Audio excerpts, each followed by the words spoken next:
চিৰদিনৰ বাবে বিদায় লৈ গ'লগৈ 108 বছৰীয়া কলিজা আইতা। কিন্তু সমগ্ৰ অসমবাসীয়ে কলিজা আইতাই পিছে এনে এটা কাম কৰি যাব সঁচাকৈ কোনোৱে ভবা নাছিল। কলিজা আইতাই কৰা এই কামটোৰ বিষয়ে আপুনি জানিলে আচৰিত হৈ উঠিব। আচলতে কিয় এনে কৰিব লগা হ'ল কলিজা আইতাই, যাৰ বাবে আজি সমগ্ৰ অসমবাসীয়ে চকুলো টুকিবলগীয়া হৈছে।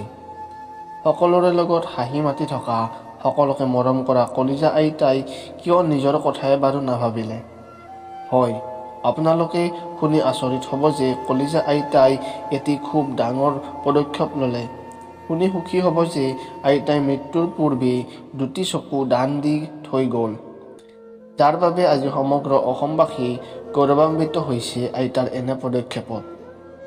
আইতাৰ আত্মাই যাতে সদ্গতি লাভ কৰে, ভগৱানৰ ওচৰত প্ৰাৰ্থনা কৰিব।